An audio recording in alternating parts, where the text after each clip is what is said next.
yeah, real quick. I was editing the first video and I said I was going to talk about perceived control, the illusion of control. What's good, John Lonnie Appleton? I'm a healthy family advocate. If that is your content of choice, please feel compelled to follow, comment, share, repost videos and links on your page so that we can all grow.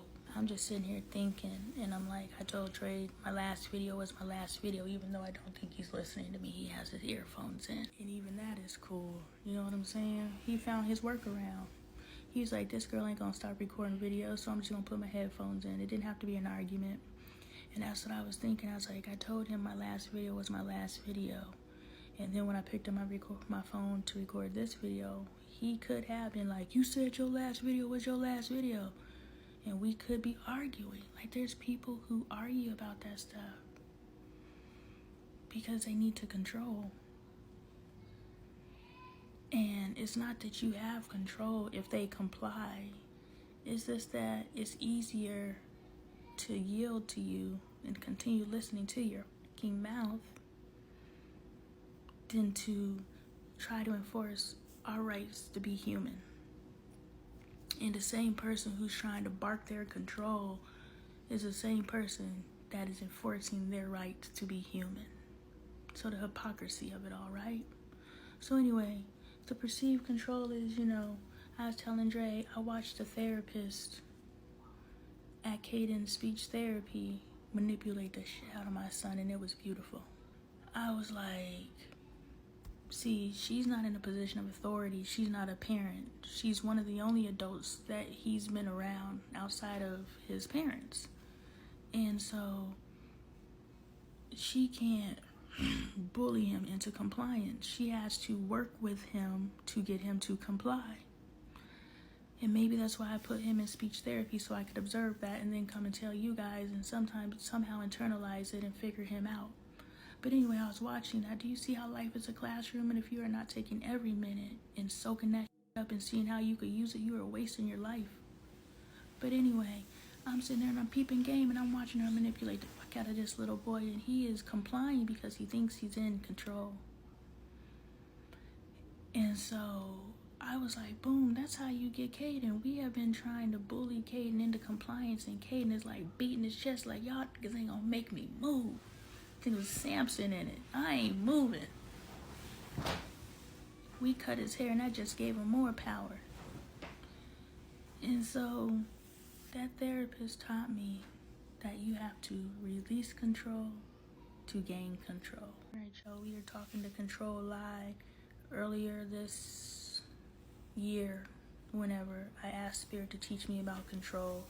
And Spirit was like, say less, sis. What's good, John Lonnie Appleton? I'm a healthy family advocate. If that is your content of choice, please consider following, commenting, sharing, reposting videos to your community so that we can grow. Alright, so we are talking about how I watched the therapist manipulate Caden into compliance. And I want to jump into handle with care instructions because that is what we're running into in our home, and I've been wanting to cover it and I feel like covering it now, so I will. See, we're so used to going into these relationships as is. Yes, we comply here and there, but pretty much we love as is. And who we entered into this relationship with has to accept how we love as is. And the reason why couples argue in their relationships, another causality of arguments, is because the two people who entered in this relationship do not agree with how the as-is love is being delved out. And so that's why that's why couples argue. And again, look at your relationship. Close my door. No. No. No. Okay, that's beautiful. Please. Thank you. That could have been ugly, or that could have been like respect me with, that's my respect me voice. It could be respect me. I'm on something, or it could have got ugly. I chose to respect me. I respect you, you respect me, but I deserve respect too. And so I was just telling Dre, our kids deserve our respect.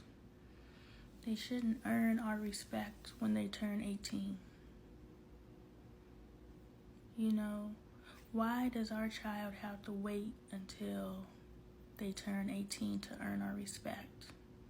Because we literally be talking to our kids like this. But if a nigga on the street talk to us like that, we'd be in jail. If a nigga on the street talk to our kids like that, we'd be in jail. But why are we allowed to talk to our kids like that? Oh yeah, handle with care instructions, or how to handle instructions. We're so used to coming in these relationships with these as-is plans of this is how I love, which is based on the trauma that has been inflicted on us. So if we've never experienced a relationship or love type thing, a healthy relationship type love type thing, how do we know?